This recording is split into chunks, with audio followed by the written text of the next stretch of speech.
ବନ୍ଧୁ ପ୍ରଭୁ ଜଗବନ୍ତ ପୁରୁଷ କୃଷ୍ଣଙ୍କର ଭଜନଟିଏ ସରିବା ପରେ ସେଇ ମାଧ୍ୟମରେ ମଙ୍ଗଳାଚରଣଟିଏ ହେଇଛି। ସତୀୟ ତ୍ରେତୟା ପାପର କଳି ଏ ଚାରି ଯୁଗରେ ପ୍ରଭୁଙ୍କର 10ଟି ଅବତାର ଅଛି। 10 ଅବତାର? ହଁ। ମତ୍ସ୍ୟ, କଶ୍ୟ, ବରାହ, ନରସିଂହ, ବାମନ, ପରଶୁରାମ, ରାମ, ବଳରାମ, ଆଉ ଗୌଧ, କଳ୍କି। 10 ଅବତାର ପ୍ରଭୁଙ୍କର। ଲୋଚନ ବାବୁ, ତାହେଲେ ଆମେ ଆଜି ସେଇ ଭଗବାନ ସତ୍ୟନାରାୟଣଙ୍କର କଥା କହିବା। ଦାତା ଆଉ ଯଜମାନ ମହୋଦୟଙ୍କର ସମସ୍ତ ଗ୍ରାମବାସୀ ମାନଙ୍କର ମଙ୍ଗଳ କାମନା ଅର୍ଥରେ ଯୁଗାନୁସାରେ ପ୍ରଭୁ ରହୁଛି ଅବତାର କାହିଁକି? ତାହେଲେ ଗୋପପୁରରେ ବସୁଦେବ ସୁତମ ଦେବ କଂସ ଚାଣ୍ଡୁର ମର୍ଦନ ଯୁଗରେ ଗୋପପୁରରେ ନାଇଁ ତ ଗୋପପୁର ମଥୁରା ନଗରରେ କଂସ ରାଜାର ବନ୍ଦୀ ଘରରେ ଦେବକୀ ମାତା ଗର୍ଭରୁ ଉଦୟମାନ ହେଲେ ଜଗତଗୁରୁ ଠାକୁର ଭଗବାନ ଜଗବନ୍ତ ପୁରୁଷ କୃଷ୍ଣ।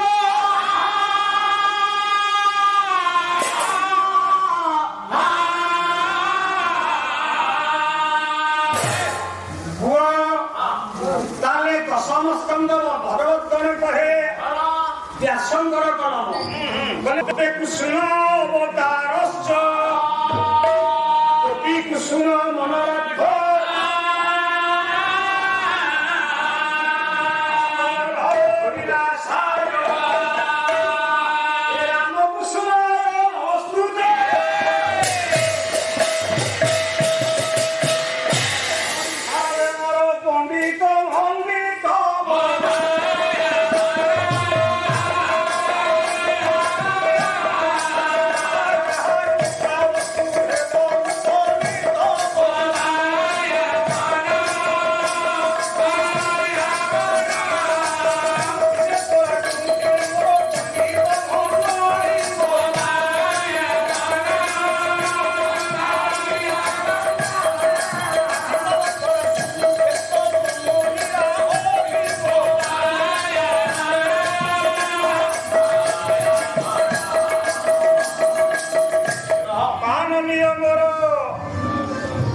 ଉତ୍କଳୀୟ ସାହିତ୍ୟ ସାରସ୍ୱର ଜଗତର ପଣ୍ଡିତ ମହୋଦୟ,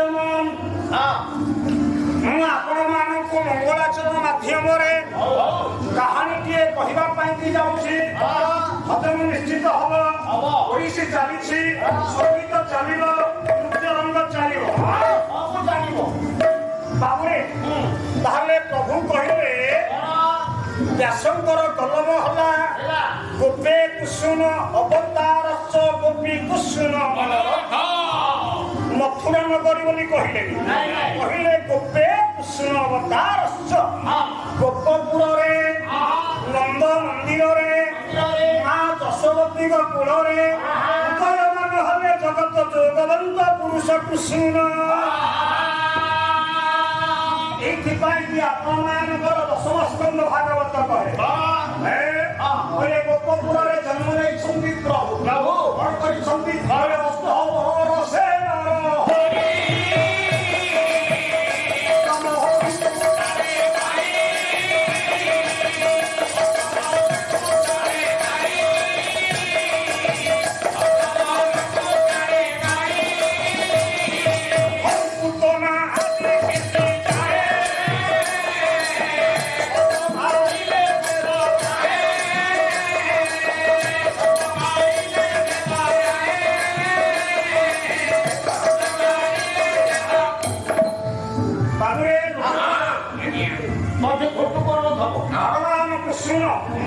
ଗୋପପୁରରେ ଜନ୍ମ ନେଇ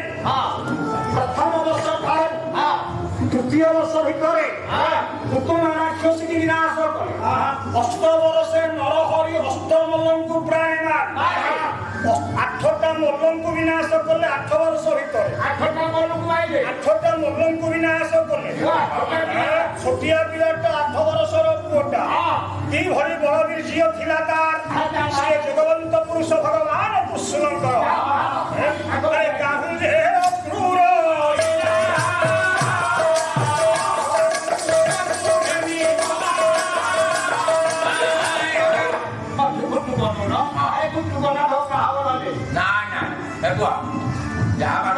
ମାନନୀୟ ଗୁରୁକଳ୍ପ ମା ମାନଙ୍କର ବାପା ତହୁଁ ଯେ ଅକ୍ରୂର ରହିଲା ରାମ କୃଷ୍ଣକୁ ଘେନି ଗଲା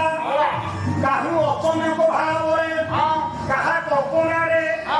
ଅକ୍ରୂର ରଥ ନେଇ ଆସି ପହଞ୍ଚିଲା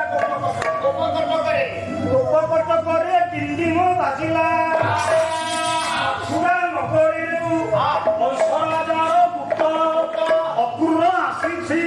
ଏ ରାମକୃଷ୍ଣକୁ ନେଇଯିବ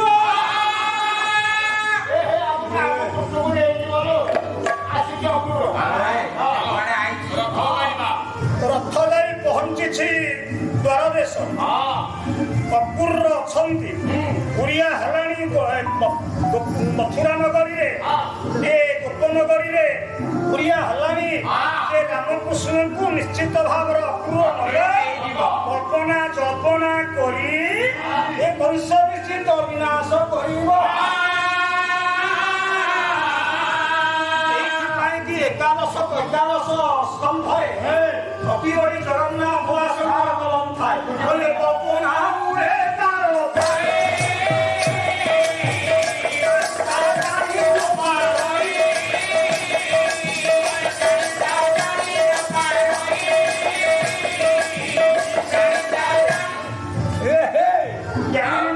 ବାବୁ ମାନେ ମା ଯେ କେହି ସୁର ଅସୁର କିନ୍ନର ଯାହା ମନରେ କଳ୍ପନା ରହିବ କୁଟିଳତା ରହିବ ଅହଙ୍କାର ରହିବ ଆପେ ଆପେ ସିଏ ନିଶ୍ଚିତ ଭାବରେ ବୁଡ଼ିଯିବ ନିଃସନ୍ଦେହ କଥା ହେଉଛି ଭଗବତ ବାଣୀ ତେଣୁ କଳ୍ପନା ମୂଳେ କାଳ ଥାଇ ମନ ଭୁଲାରେ ଅହଙ୍କାରରେ ମତୁଆ ମାତି ରହିଥାଏ ଅମୁକକୁ ନିଶ୍ଚିତ ଭାବରେ ମାରିବି ଅଥଚ କୃଷ୍ଣକୁ ମାରିବା ଉଦ୍ଦେଶ୍ୟ କଳ୍ପନା ରଖିଲା ମନରେ ମଥୁରା ନଗରୀର ରାଜା ଏଥିପାଇଁ କି ଦୂତ ପଠେଇ ଦେଇଛି ରଥ ଦେଇକି ନଗରୀ ସାରା ଗହଳି ହେଲାଣି ରାମକୃଷ୍ଣକୁ ନିଶ୍ଚିତ ଭାବରେ ନବ ଏ ପତ ବାୟକ ପୁଅ ଏଇଥିପାଇଁ କି ମଥୁରା ମଙ୍ଗଳ ରଚୟିତା ଭକତ ଚରଣ ଦାସ ଯାହାଙ୍କର ଜନ୍ମ ଲୀଳା ଥିଲା ଓଡ଼ିଶା ଭୂଖଣ୍ଡ ବେଗୁନିଆ ନିର୍ବାଚନ ମଣ୍ଡଳୀ ସାନପଦର 1600-1700 ଶତାବ୍ଦୀରେ ଯେଉଁ ପୁଅ ଜନ୍ମ ନେଇଥିଲା ସେଇ ପୁଅର କହିଅଛି ମଥୁରା ମଙ୍ଗଳ पहिलो 4 नंबर गीत ए गारे मातृमंडली अछंती मोर भगवतिया भाई माने बाबू माने बाप माने ला माने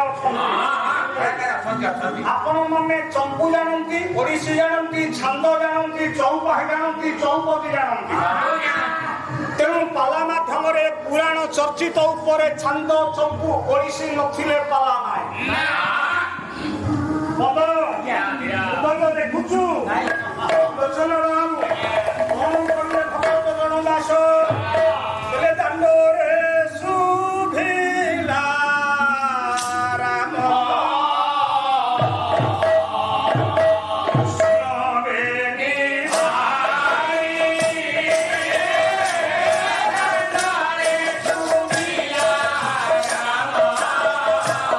Good.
ভকত দাস কোন কইলে না করিছি সায়ক পূজা কংস সায়ক গোটিয়ে ধনু পূজা করি মନରେ কিছু কল্পনা রখি কংস রাজা মথুরা নগরীରୁ ପଟୁ ଦୁଃଖ କରିତେ ଏ ଅପୁରକୁ ଧରେଇ ପଠେଇ ଦେଇଛି।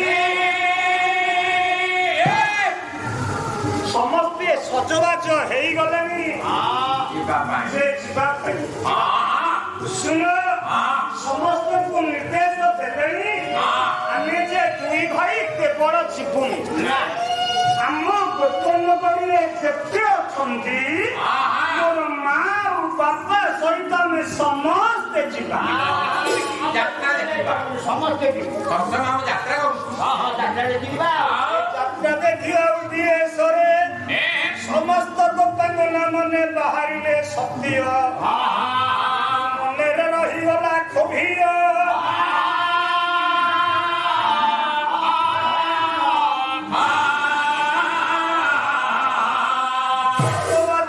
ରାମକୃଷ୍ଣ ଦୁଇ ଭାଇ ଦାଣ୍ଡକୁ ବାହାରି ପଡିଥିବା ବେଳେ ସମସ୍ତ ଗୋପନାରୀ ମାନେ ଚାରିପାଶ ବେଢିଗଲେ ନୟନରୁ ଛଳ ଛଳ ହୋଇ ସବୁଳିର ବାରି ପରି ଲୁହ କରି ପଡୁଥିଲା।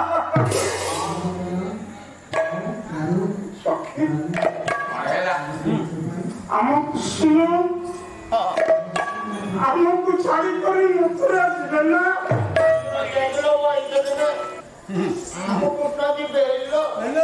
ଆମେ ସିନା ଗଲେ ଫେରିଲେ ସିଆ ଫେରେ କି ନ ଫେରେ କହିହଉନି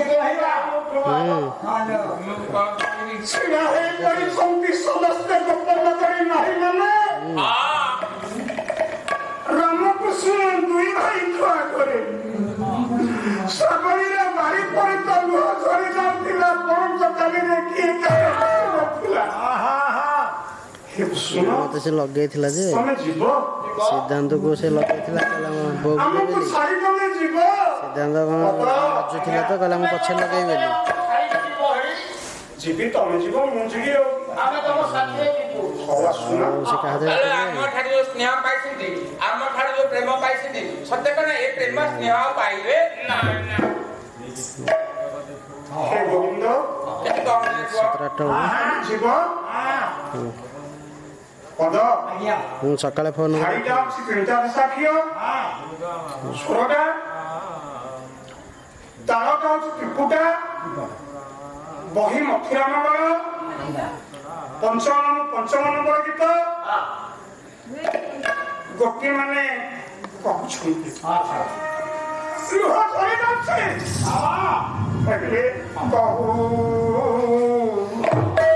କହୁଛନ୍ତି ଗୋପୀ ଗୋବିନ୍ଦଙ୍କ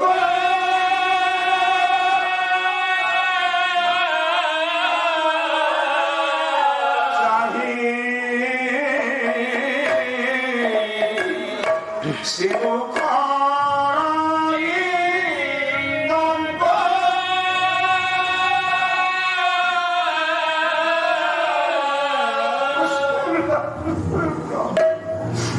মথুরা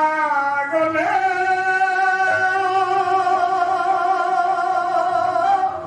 গুরুর সঙ্গে রঙ্গে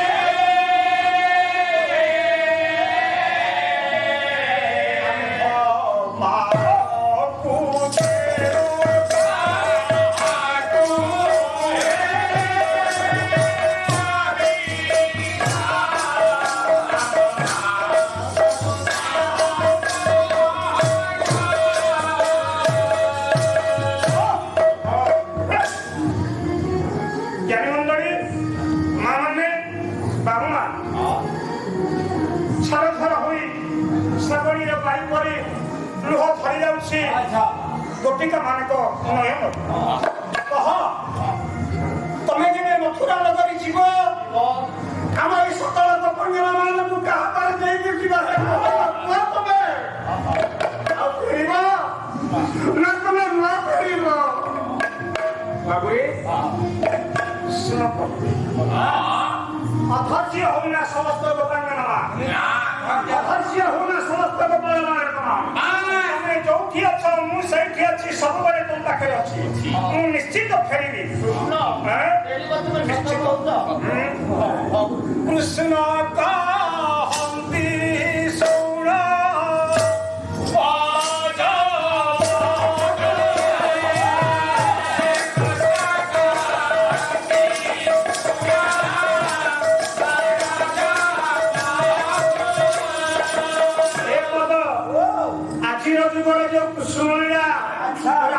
ଚାଲିଛି ଆପଣମାନେ ଦେଖୁଛନ୍ତି ଶୁଣୁଛନ୍ତି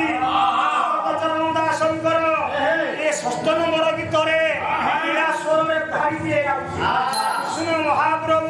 ସକଳ ଗୋପାଙ୍ଗନା ମାନଙ୍କୁ ବା ଗୋପାଳ ମାନଙ୍କୁ କହୁଛନ୍ତି ହେ ଗୋପାଳ ବାଳକ ମାନେ ହେ ଗୋପାଙ୍ଗନା ମାନେ କୃଷ୍ଣ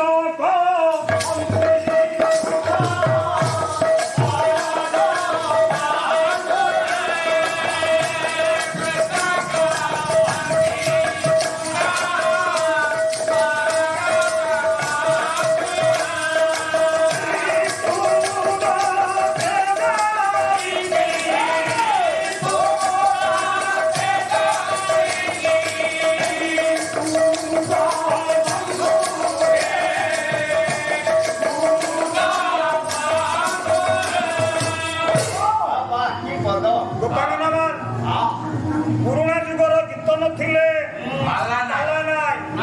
ଆଜିକାଲିର ଟାଉଟରିଆ ଡମ୍ଫା ଡହରା ଏ କଥାରେ କହନ୍ତି ଏ କଥା କୁହା ବାହାପିଆକୁ ପୁରାଣ ପଣ୍ଡା ଯେଉଁଦିନ ଠାରୁ ଏ କବିଙ୍କର ନାଁ ଲୁଚେଇ ଦେଲେ ଗାୟକମାନେ ସେଦିନ ଠାରୁ ଏ ପୁରୁଣା ଗାୟକ ମାନଙ୍କର ପାଲା ଅବସର ନେଇଗଲା ଜ୍ଞାନୀଜନ ମାନେ ମା ମାନେ ମୋର ବାବୁମାନ କୃଷ୍ଣ କହନ୍ତି ଶୁଣ ବରଜ ବଧୁ ହେ ଗୋପବନ୍ଧୁ ମାନେ ହେ ଗୋପିକା ମାନେ ଟିକେ ଶୁଣ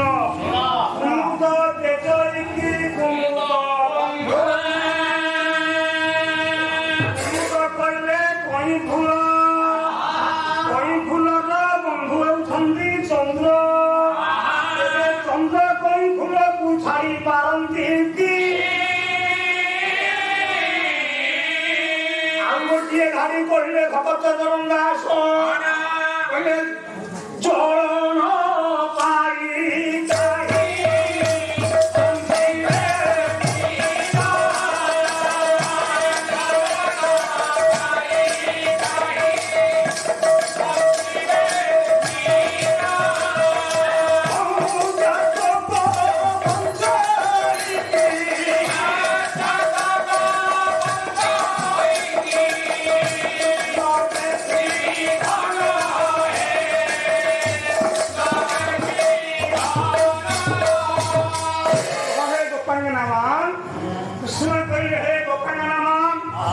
मन ध्यान देकी सुनो निकलरे तेरी कांदना तुम्हें तेरी कांदना मो कथा सुनो चलन पाई कहीं बंशीब मिल कहले माछ चल को छाड़ी देई माछ की बंशी पारिबो कथा बुझी पारुथिब ना चलन पाई कहीं बंशीब मिल चातक बंशई की न देखी घन चाचक पक्षी चाहि बसिथिब केते बेले वर्षा हबो हेले चारि दिन